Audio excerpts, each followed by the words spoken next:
Nous nous sommes habitués au confort du chauffage central, aux déplacements motorisés et à l'alimentation facilement accessible.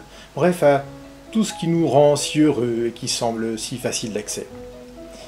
Or, et c'est une chose très difficile à entendre, cette facilité n'est qu'apparente, et elle ne durera plus très longtemps.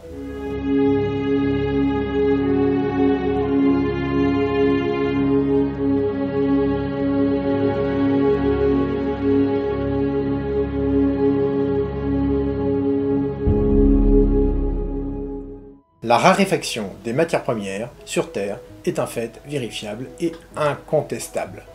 Si nous étions des êtres rationnels, ceci devrait nous amener à changer radicalement d'attitude vis-à-vis des ressources dont nous dépendons. Or, il n'en est rien, la réaction qui domine est le déni. Beaucoup d'entreprises industrielles dont les revenus dépendent de ces activités claironnent qu'il reste encore beaucoup de ressources, que l'on en recycle de plus en plus et qu'il n'y a pas lieu de s'inquiéter.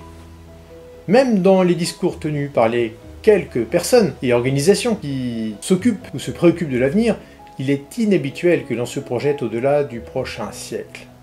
Rares sont les prospectivistes qui se demandent sérieusement où nous en serons dans 1000, 10 000 ou 100 000 ans.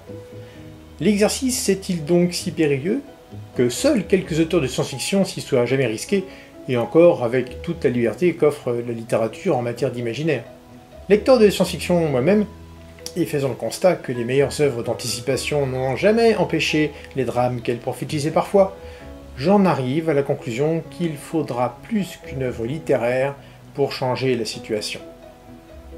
Les problèmes de l'humanité sont complexes, et même si une excellente histoire peut permettre d'y sensibiliser des millions de personnes, elle ne peut pas, à elle seule, infléchir le destin des civilisations. Par ailleurs, une vingtaine d'années d'expérience dans le domaine de l'enseignement m'a fait prendre la mesure des limites de la transmission scolaire. Les systèmes éducatifs dits modernes, dont les principes fondateurs remontent tous au XVIIIe siècle, reproduisent les cadres de pensée en vigueur, amenant une large proportion de chaque nouvelle génération à penser systématiquement le monde en se fondant sur les mêmes préjugés, reproduisant les mêmes problèmes. La réplication des modes de pensée dominants est le principal critère de réussite dans les hautes études contemporaines, et c'est un des principaux obstacles à l'évolution des mentalités et des comportements. Si nous ne pouvons penser le présent qu'avec les modèles du passé, avec quoi penserons-nous l'avenir? Si nous ne pouvons imaginer une conserve alimentaire que dans un contenant en métal ou en verre, on fera comment le jour où on n'aura plus ni métal ni verre? Réfléchir avant d'agir n'a jamais été mis en œuvre en se préoccupant du très long terme. Et c'est ce qu'il va nous falloir apprendre à faire. Le projet de penser l'avenir à très long terme ne peut faire l'économie d'une réflexion sur notre façon de penser le présent, notre façon de penser tout court, et sur la question de comment faire évoluer cette façon de penser. Il est notoire qu'il est déjà assez difficile de faire changer une seule personne d'avis. Pensez au nombre de campagnes anti-tabac menées en France depuis des dizaines d'années, à la signalétique alarmiste sur les paquets, à la taxation énorme du tabac et des cigarettes. Malgré tout cela, il y avait encore en 2018 plus de 14 millions de fumeurs en France. Chaque année, 60 000 personnes y meurent de maladies liées au tabac, sans que cela amène l'immense majorité des fumeurs à changer de comportement. Ce simple exemple montre que manifestement, la psyché humaine n'évolue pas facilement. Amener des millions de gens à modifier leur façon de voir ou d'agir, voilà qui promet d'être extrêmement difficile. Mais c'est absolument nécessaire. Il faut changer de représentation du monde pour que l'avenir au sens du très long terme devienne concevable.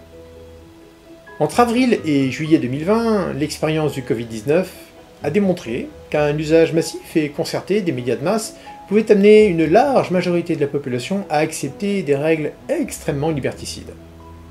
Elle a aussi démontré comment les décideurs pouvaient être influencés par des informations biaisées, orientées ou incomplètes. Nous aurons besoin de comprendre les processus par lesquels nos pensées évoluent et se transforment, pour aider nos contemporains à faire évoluer leur propre capacité à penser notre avenir collectif sans tomber dans des processus manipulatoires. C'est pourquoi cette série s'inscrit dans une quadruple perspective. 1. Proposer un cadre théorique pour comprendre les obstacles qui rendent difficile de penser l'avenir. 2. Partager des connaissances et des faits vérifiables, vous permettant de faire évoluer par vous-même vos propres représentations. 3. Ouvrir plusieurs pistes de réflexion sur les actions à mener pour rendre possible l'avenir de nos civilisations. Et 4. Proposer des outils permettant de débattre de façon constructive, seule démarche démocratique possible pour faire cheminer nos compatriotes vers plus de conscience et de responsabilité. À partir de là, plusieurs chemins s'offrent à vous. Souhaitez-vous mieux comprendre les processus par lesquels les gens changent d'avis, se remettent en question et transforment leur représentation, pour mieux les accompagner dans les grandes remises en question qui nous attendent? Ce sera par ici. Voulez-vous quelques données factuelles pour mettre en perspective les comportements de la modernité avec notre situation concrète sur Terre? Ce sera cet épisode-là. Sinon, je vous propose d'aborder quelques-unes des limites humaines qui me paraît utile de prendre en compte, au moins pour les plus flagrantes, si nous voulons être à la hauteur des enjeux qui nous attendent. Merci de m'avoir suivi jusqu'ici, n'hésitez pas à laisser un commentaire, un petit pouce bleu le cas échéant, et je vous donne rendez-vous pour un prochain épisode. Au revoir!